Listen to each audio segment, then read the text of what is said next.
A given object takes n times as much time to slide down a 45-degree rough incline as it takes to slide down a perfectly smooth 45-degree incline.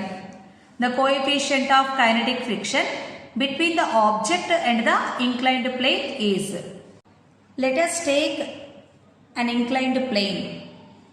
Angle of inclination here 45 degrees. When a body is placed on this inclined plane, weight of the body is acting in downward direction. Now this weight is resolved into two components.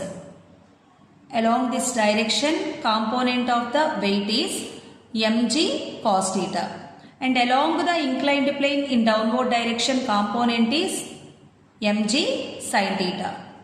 This is the direction of normal force.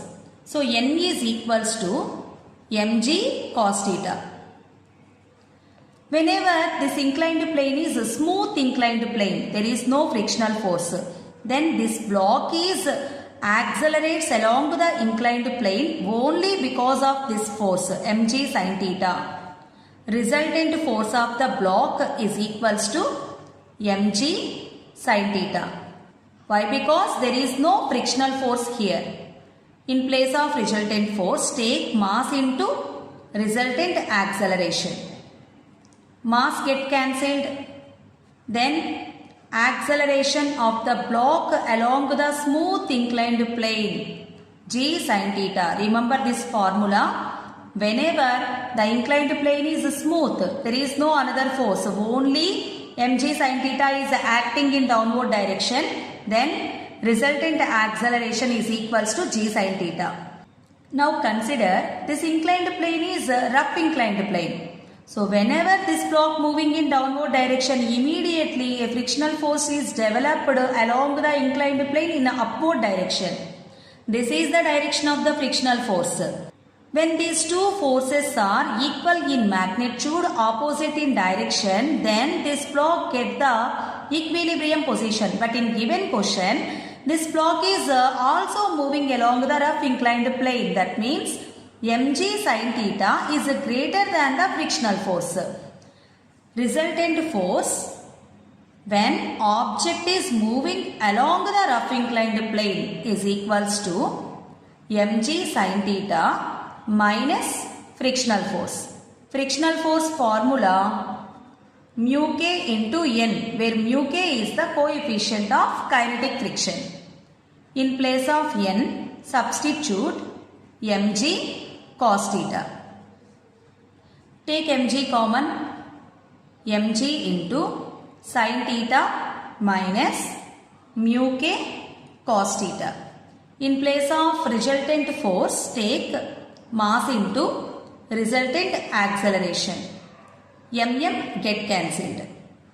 Then resultant acceleration is equals to g into sin theta minus mu k cos theta. So remember these two formulae. Whenever the inclined plane is a smooth inclined plane, acceleration formula g sin theta, and inclined plane is rough inclined plane, then g into sin theta minus mu k cos theta.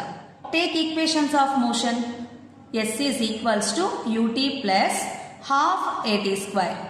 This block is starts from rest position. So take initial velocity 0.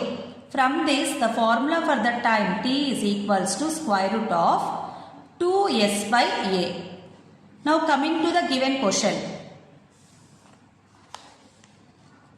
The time taken by the object along the rough inclined plane is n times the time taken along the smooth inclined plane. That is the given condition.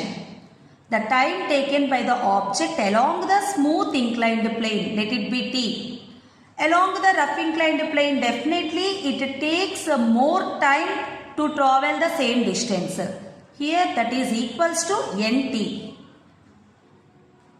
T1 is equals to t. This is time taken by the object along the smooth inclined plane.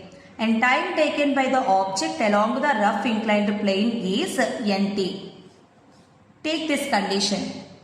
T2 is equals to nt. In place of T2, square root of 2s by acceleration along rough inclined plane g into sin theta minus mu k cos theta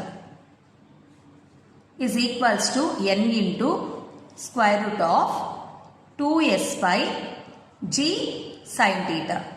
Now squaring on both sides, root get cancelled, n becomes n square. Here distance is same, then 2s also get cancelled, g also cancelled. Now n square is equals to sin theta minus mu k cos theta by sin theta. Here theta equals to 45 degrees. This is 1 by n square. 1 by n square is equals to sin 45 degrees value and cos 45 degrees value is 1 by root 2. So take 1 by root 2 common. 1 by root 2 into 1 minus mu k by 1 by root 2. 1 by root 2 get cancelled. From this, coefficient of kinetic friction is equals to 1 minus 1 by n square. This is the required answer. Coefficient of kinetic friction is equals to 1 minus 1 by n square. Now check the options. 1 minus 1 by n square. First option is correct.